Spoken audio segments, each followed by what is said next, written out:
Hello, this is Grant Irons from AWS Educate. Thanks for joining the Supporting the Rapid Transition to Remote Learning webinar series from Amazon Web Services. Educators all over the world are rapidly transitioning to remote learning, some even for the first time, and we wanted to do something to help ease the transition.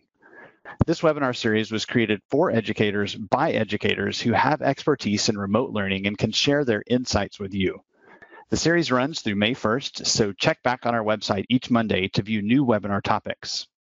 You'll be muted during this webinar, but we want to hear from you, so please put your questions into the questions pane of the GoToWebinar control panel. We'll answer throughout the presentation, and we'll also have time set aside at the end to answer more questions. Note that the webinar is being recorded, and you will receive a link to the recording one day after the webinar. You'll also receive an email with a certificate for attending the webinar.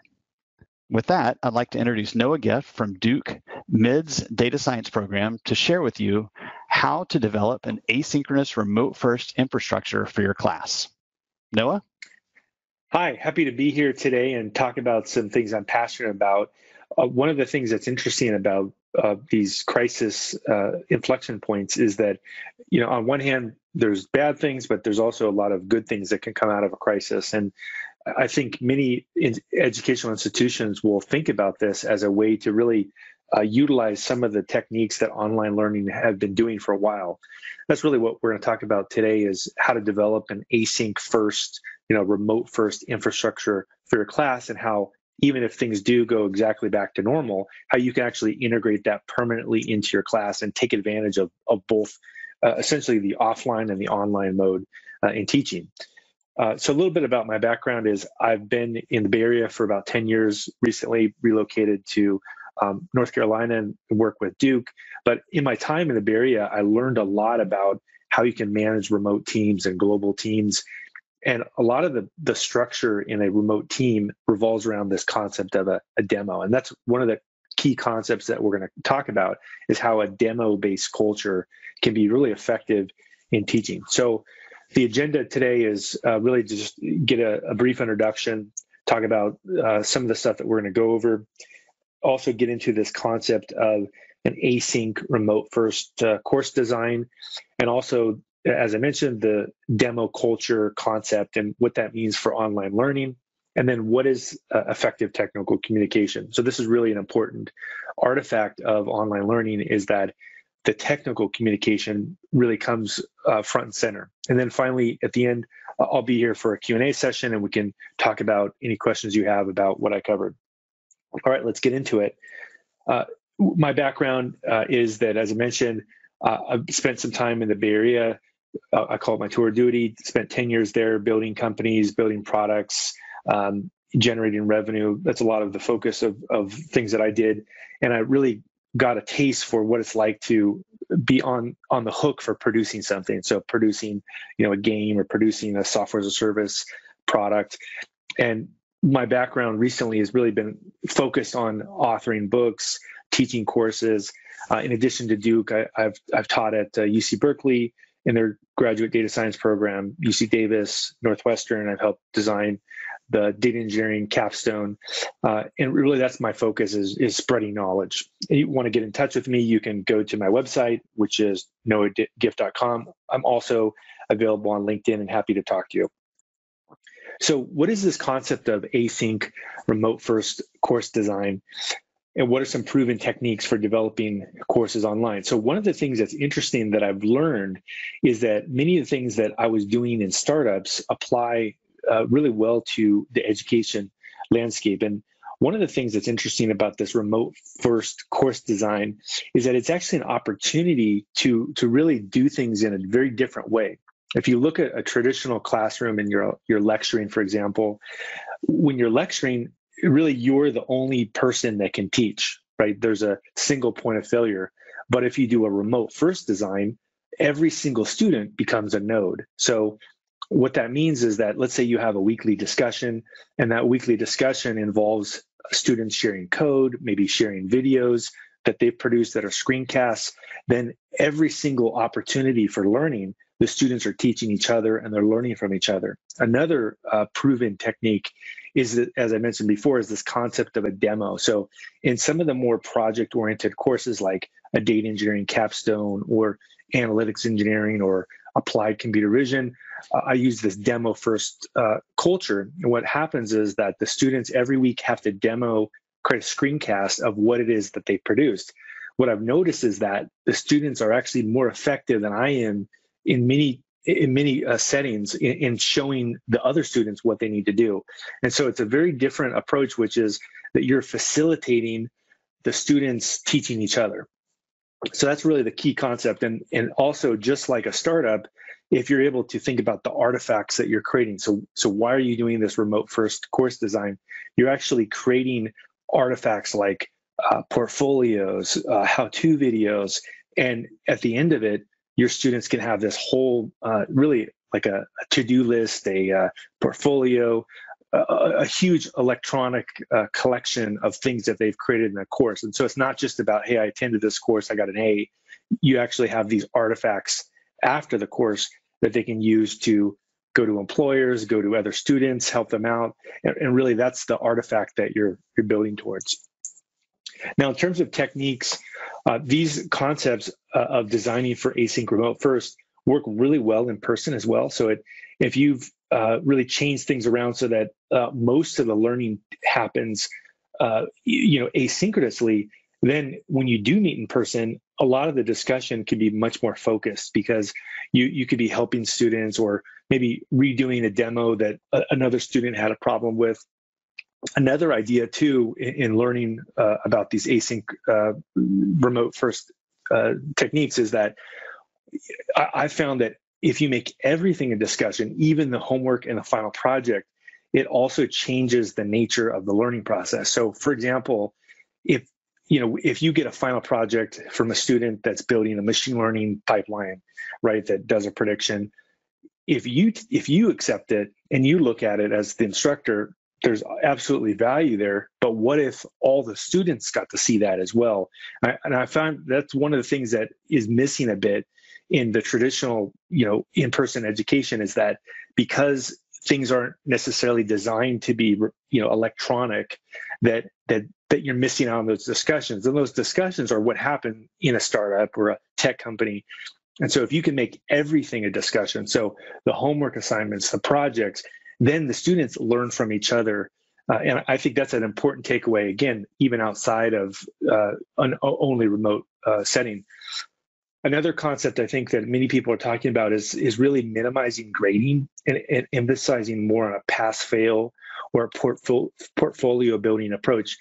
If you think about grading, what is really the goal of it? If your goal is to teach someone to get a PhD or to teach them to kind of go up to the next level and you need some kind of filtering mechanism, then their grading does serve a purpose. But if your goal is to prepare someone for the job market or directly get them the skills they need to upgrade their career, then really the grade is less important than a pass-fail. Obviously, if people aren't doing the work, they shouldn't get credit for the course. But otherwise, if your focus is on portfolio building, it changes it changes what students are doing. So they're less concerned about, did I do it right? And they may be more willing to take a risk. And so that's something I've discovered. And then another technique is also encouraging students to do reproducible code and reproducible notebooks. It's one thing to show an example of how something works or come up with and we see this in the current crisis. There's lots of people have opinions, but there's very little data. But with a notebook that's reproducible, you can have an opinion and you can have the data and you can reproduce the data. And really, I think this is one of the most important skills that we can teach students is how do you create an argument, back it up with data, and then let other people exactly reproduce what you did. And this is where I think notebook approaches really come in handy. So what are some of the takeaways? Having a graded weekly discussion where you're encouraging the students to teach each other is really important. And it's a huge win that I've discovered in teaching. Also, encouraging a structure where you have weekly demos where the students are actually learning to create screencasts. We don't know what the future is going to hold in terms of the corporate workplace, but it could be that all companies have to have some kind of remote culture in the future. You might as well get students started on it. And it's actually a very effective way to teach the students. And also, if everything is discussion, including the projects and the homework, then it really changes the nature of the class. And then finally, really encouraging students to have reproducibility in what they produce is I think a very powerful concept. So what is this concept of a demo culture, and why would you want to do it in a classroom? Really, the real world has weekly demos. And in fact, even if you're outside of a tech company, if you think about many things in the real world, it's really a demo-based approach. So if you take building a fence, you buy a new house, you want to get a fence.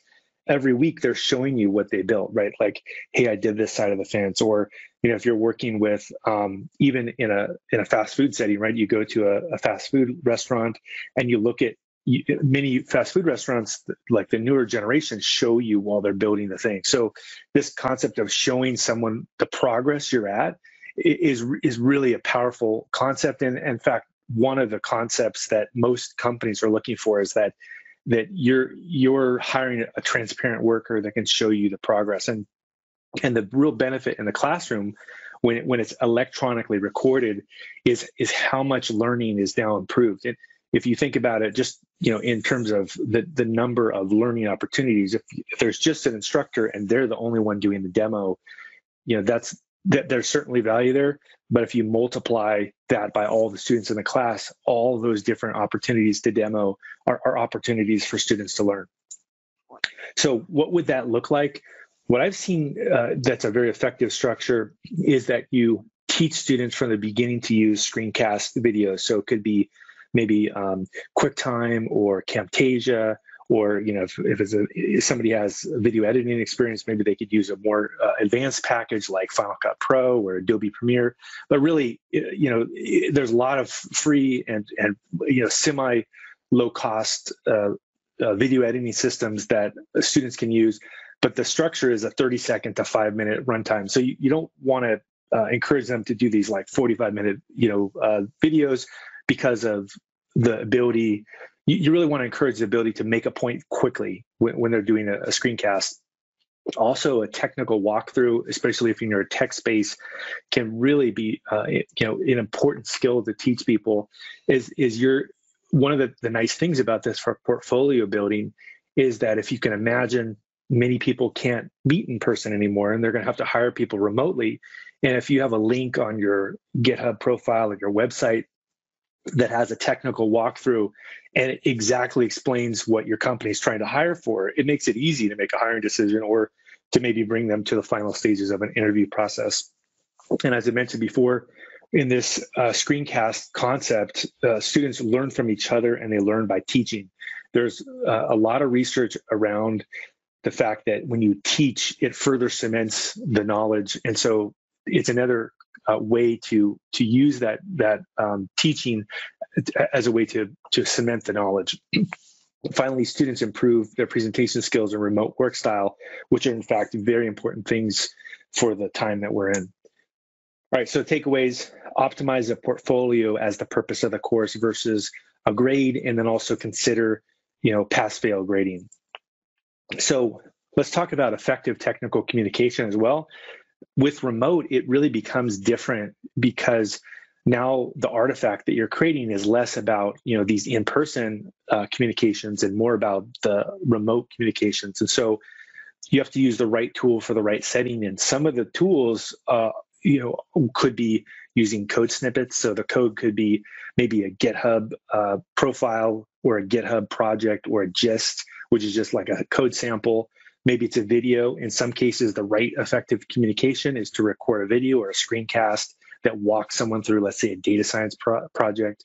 Another one could be images. There's lots of ways to embed images in, let's say, Markdown, and then display, let's say, a three-dimensional visualization, and then also notebooks. So this is really, I think, the holy grail is to have all of these, right? If you're able to communicate with images, video, code, notebooks, you covered every possible question that someone has ahead of time, and then they also can reproduce what you did. And really, it just sends a signal to a hiring manager, or it sends a signal to a peer that you really are thoughtful about your communication and that you actually are proud of what you do, and you want people to reproduce what you gave them in terms of a technical communication. So the takeaways here are, if you encourage the ability to optimize for reproducibility, it's a huge win for students. And then also, when you do it high quality from the beginning, students can learn to create once and use many. So a lot of times, if you look at many different industries where it's a creative industry like stand-up comedy or movies or music, they'll actually create something and they're able to reuse those same pieces for decades. And so I think this is another important concept, is if you do high quality work from the beginning, you can use it in many different formats. Maybe it's a blog article, maybe it's a LinkedIn post, maybe it's a Medium post, maybe it's a YouTube video, maybe it's something you include on your resume. But if you do it great at the very beginning, you can actually use it in many different settings. So we're ready for Q&A, and I look forward to taking your questions. All right, thanks, Noah, for sharing your expertise with us. And thank you, everyone, for your active participation through the questions pane. We really appreciate all the questions and comments that have come in so far. We hope this information was useful as you transition to online learning. And as I mentioned earlier, we'll be hosting webinars throughout the month, and we're also hosting office hours to answer any further questions you might have about these topics. You can find information for both the webinar series and office hours on the webpage found on your screen and also in chat. Know that a link to the recording of this webinar, as well as a certificate of completion, will be emailed to you in the next 24 hours. And last, you will see a survey pop up when you close the webinar. So please provide your feedback on the survey so we can continue to improve these webinars. And now we'll continue to answer questions through the questions pane of the GoToWebinar control panel until the top of the hour. Thank you for coming, and again, submit questions. So while the questions are coming in, thank you very much. We're going to be answering those questions through the questions pane of GoToWebinar. And while those are coming in, Noah, I have a quick question for you. Is there a checklist to create a great technical portfolio project? Yeah, in terms of creating a portfolio project, I think having a profile on a major source control system like GitHub or GitLab can really make things better. Another one for a checklist is, do you have a README that's describing what your project does, goes into the details about how someone can install your project, what the purpose is of it, maybe some diagrams inside of it. And then it really, depending on the kind of technical project it is, like if it's a data science program or data science project, then having a Jupyter notebook of some kind that goes through and walks through the project. And then even in the Jupyter notebook itself, one of the things I teach in data science programs is to have a structure in your notebook where you have a ingestion phase. So you grab in a CSV file or you do a SQL query. Then you have an EDA phase, so exploratory data analysis. You go through, do some charts, maybe do a scatter plot. And then you have a modeling phase where you go through, make your prediction, and then finally you have a conclusion. A lot of times, if you do that structure in your notebook, it allows someone to look at your project and easily understand which piece they can focus on. If it's just a notebook that is linear and there's a bunch of different experiments, they may get lost. So even in the notebook itself, having a structure like that, ingestion, EDA, modeling, conclusion, can really be helpful. And then in the conclusion, making sure that you go through and you actually say what your recommendation is in a firm way. I think a lot of times one of the issues with data science is that a stakeholder in a company will have a legitimate critique about how they ask a person to do some kind of research, but then they don't know what the takeaway is. And that's really a soft skill of telling someone, this is what I found out, and here's my recommendation to you. Awesome. Thank you very much. And there are several, as you're giving that answer, there are several questions coming in about technical questions, and I'm not techie, and how do I do all of this? And one thing I do want to address is Noah is obviously talking about technical instruction in computer science, data science specifically. If you're not a data science instructor, completely understand, and there are definitely some tools and resources that you can use. So that's actually my next question, Noah, is what are some, when you're creating videos and doing asynchronous learning, what are some technical considerations about lighting and sound and that type of thing when you're using video? Yeah, so even if you're, I think this really applies to all fields. So it could be an English class, it could be, a math class, it could be a programming class. But when you think about even actually last night I was watching HBO and I was noticing that like really popular shows like Bill Maher or some of these shows, even they have lighting problems because they don't have their professional team. So it really can make a big difference to buy some lights that are maybe $50 or $100. Look at the lights inside of your whatever video conferencing system you're using, making sure that it looks like you're well lit, you're not like in a dungeon somewhere. That's one. Two, it may be difficult right now to get a camera. I guess cameras are actually on back hold for a lot of places. But if you do have a camera, just making sure that again you look at the lighting, also the audio, having a microphone and maybe recording it, verifying that the recording is actually high quality, putting the mic up to your face, and then also framing where you're at. So one of the things that's interesting about working remote is that people will judge you based on what they see in the camera outside of just what you're doing. So that could be the shirt you wear. So are you wearing a shirt that makes you look professional? Also the background, have you created almost like a studio behind you? It doesn't really require any money, but are you framing things so that it looks professional when you're talking to people? So just in terms of both the live setting and also the recorded setting, just with a little bit of work, it's almost like cleaning your room. You can make it very, very professional. And I think it's one of those things where after a while dealing with people remotely, you'll pick up on who's a professional at working remotely and who's just getting started.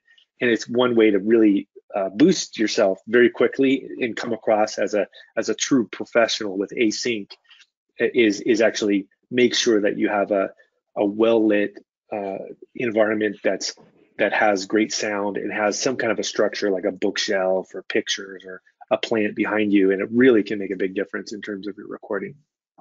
Awesome. Good thoughts. Thanks for that.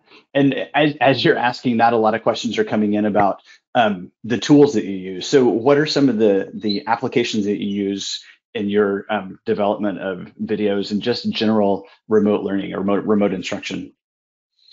Yeah, there's a bunch of different tools that I use for remote learning. So I have, I guess, a formula here where I use a combination of the Google toolkit. So Google Drive has a few things inside of there, which I think are pretty compelling. You could probably do the same thing with Dropbox, or I think there's Box, could be another thing. But I personally use Google Drive, and what I do is I'll have a Google Doc that's a README when I teach a remote class, and it will have a list of instructions about what someone needs to be successful in the class. I then share that link out with everybody I'm working with. Second, I'll usually also set up a Slack channel, and then in that Slack channel, I'll pin a post that has the Google Doc in there that says, look, read this, in 3 weeks, we're going to meet for the first time, go through and do all the stuff on your own. So those are two technologies that I found to be really, really helpful in remote collaboration. Now, in terms of like a pure technical tool that's part of Google, one of the tools that they've created, I think that's really powerful is Colab Notebook, and that's a hosted Jupyter notebook.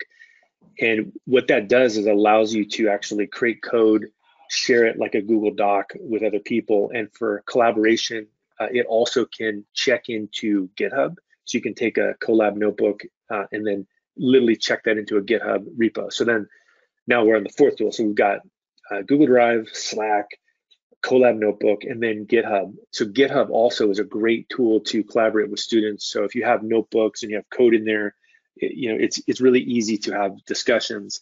Now, in terms of the actually learning management system, I would say the two that I've had the best experiences with would be either Piazza or Canvas, and I think they're both great tools for doing learning management, and you can also integrate Canvas or Piazza along with Slack and with GitHub and with Google Drive, and it can work really well. Now, in terms of AWS in particular, which I'm a huge advocate of in online learning, another thing to consider is that the AWS Cloud 9 environment, if you're technical, is a very powerful way to get started and really take a shortcut in terms of getting started with the cloud.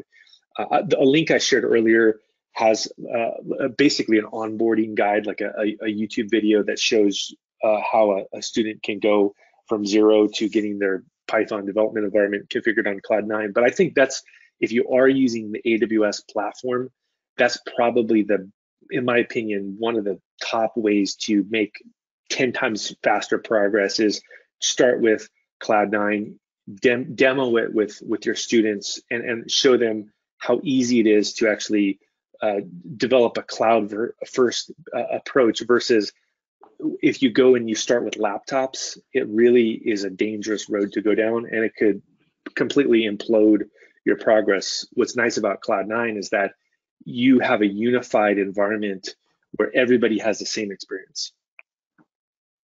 Awesome. Love it. And as you were talking about that, there were several questions coming in about, do you have to be technical? And you were talking about code and Jupyter and all of these technical things.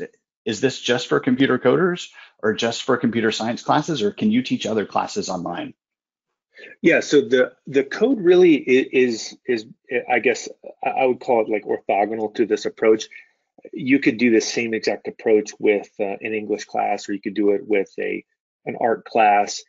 The concepts are, I think, having a shared system like Google Drive, Box, Dropbox that has shared documents. That's one. So that requires no technical skills. Two, the asynchronous chat channel. So Slack is one of them. I don't know there's probably other alternatives to Slack.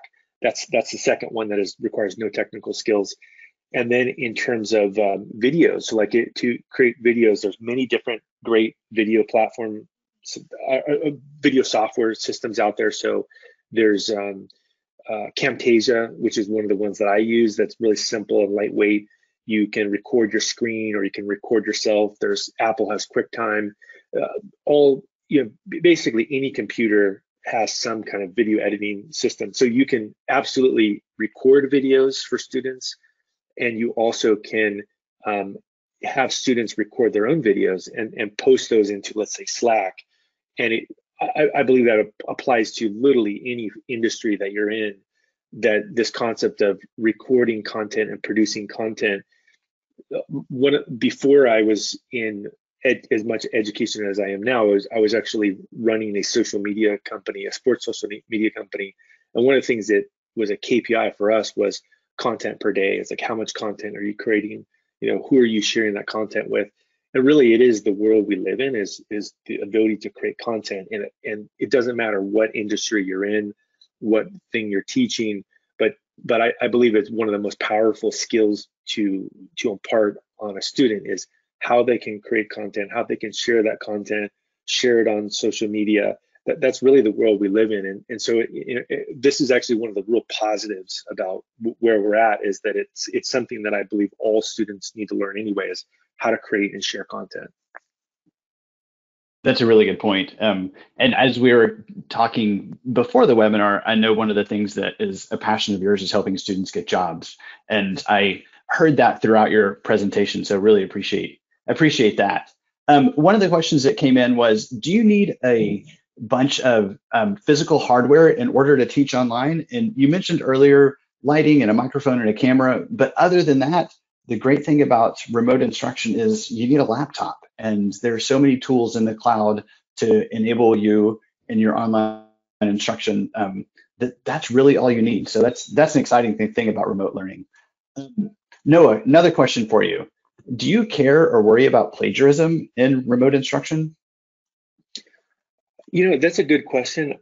Yeah, I guess I'm a little unconventional in teaching, in that I don't believe in grades. I don't believe in the A, B, C, D, F system. Because where I teach is mostly terminal degrees, like a terminal master's degree, and I don't really find the value in giving people grades. And I also don't, so really plagiarism in a sense, or cheating, fits into more of like a grade mentality. The classes that I teach, I encourage people to independently create something. So in a way, if they're copying somebody's work, they're just hurting themselves. And so it's not really something I'm incentivizing for somebody to cheat or do plagiarism. What I'm incentivizing people to do is to create things themselves. And it's really obvious whether you created it yourself or not if you're recording it and talking about it.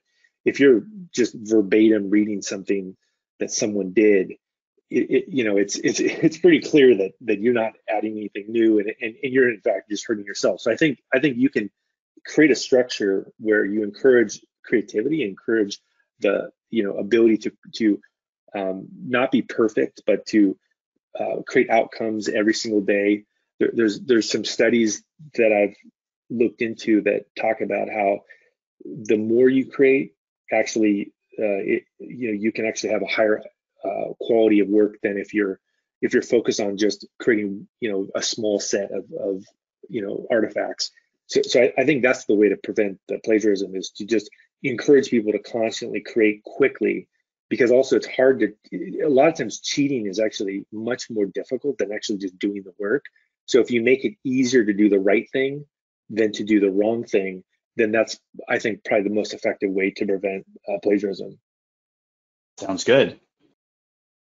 So I want to get you back on the phone and ask you some technical questions. So we appreciate the general education discussion. Now I want to dive a little bit deeper into how you use AWS in your classroom. So what are a few key highlights about onboarding with AWS Cloud in a classroom setting? Yeah, so a lot of the students that I teach, even in well-regarded programs like Northwestern, UC Berkeley, Duke, actually have not used the cloud heavily. And I think it's very surprising to people that are doing a data science master's degree, or someone that's in one of those programs, that actually most of them are new to the cloud. And so a lot of the onboarding I do is designed for absolute beginners. And so even if there are people that are listening to this webinar that aren't experts in cloud computing, I would definitely encourage you to not be afraid of it, because most of the people that I teach cloud computing to really don't have any experience with it. So that's one of the approaches, is I design from the beginning for things to be step by step, and I follow my own advice. And I shared a link earlier about this onboarding guide, and what I'll do is I'll record what I'm going to show them. So let's say the AWS Cloud 9. Here's how to get involved with AWS Cloud 9. Here's how to create a GitHub repository. Here's how to do continuous deployment, where you build software and then you make a change, it's tested, and then it gets deployed to somewhere. And I think that's a really important part of getting people onto the AWS Cloud, is getting them the feedback loop. So how do I set up my environment? Like things that are, if you're an expert, there's something called an expert blind spot, where it's easy to forget that you need to set up SSH keys, or you need to create GitHub. That's really, I think, the secret to getting someone onboarded to the cloud, is to get a feedback loop going. So you literally hold someone's hand step by step, make sure that they are successful. And if you record it beforehand and then you walk them through it, then what's great about it is that if there are, let's say, 20% of the students that are struggling with it, you can actually refer them to the steps that you already went through, and then later, help them out with it. But if you're doing it completely live, you're doing live coding, you're kind of rolling the dice a bit that everything will go perfectly. And even if it does go perfectly, many students may have an issue, and then what do they do now? So that's really one of the advantages, I think, to teaching things technically in an online format, is if you pre-record the lessons, pre-record or write the documentation about how to get them onboarded, then they actually have 100% pathway to success. That's something I'm a huge advocate of in teaching, is how do you create 100% pathway, not a 10% of the students get it approach, but there's zero chance that they won't get something. And I think that's one of the advantages of online learning, and also why I gravitate towards Cloud9 in particular, is that many problems are in technical scenarios are because of things that are esoteric, like, how do I install software in the language I'm using? How do I install third-party libraries? And if you have a unified environment, you have this, kind of the yellow brick road. You have basically this path where everybody can follow it and they know exactly what to do. On the flip side, one of the ways to be unsuccessful is to not have a pathway that's uniform. And that's really where the cloud comes in, and it's really a game changer in teaching. It is that you're building things literally in a perfect environment that's already maintained for you, versus some of the classes I've taught where it's laptop based. There, even in incredibly brilliant students, that a lot of the class got absorbed by someone having a problem installing software on their laptop. So I think that's the thing that is not as publicly stated as a benefit to the cloud as it should be in the educational system, is that if you are a cloud first classroom, you actually eliminate many things that are completely in opposition to you teaching them the material. It just goes away. Someone asked, is the cloud instruction on AWS free? So AWS Educate resources are all free. There are multiple types of learning paths for students, as well as free access to the AWS console. So sign up for AWS Educate to get those free resources. Also, AWS Training and Certification Organization has some great free training on their website. So aws.amazon.com, and search for training and get access to those resources.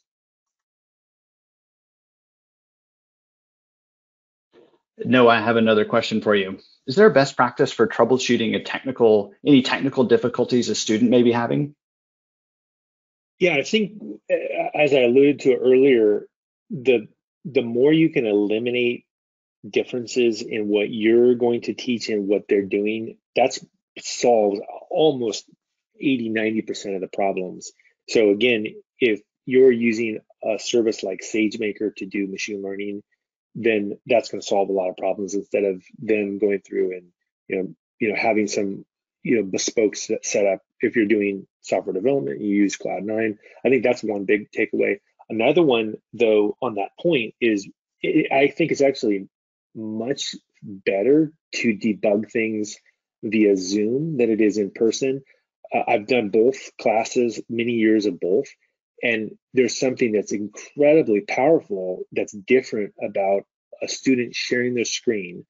They show you, let's say, SageMaker, look, I put this line of code in, what happened? And then you can walk them through it. And then what's great about it is that everyone that's in the classroom gets to see exactly the same thing. They probably have the same question.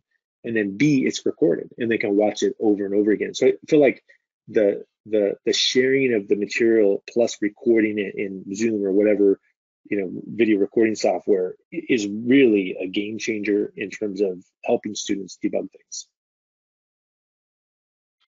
All right, thank you again, and have a great rest of your day.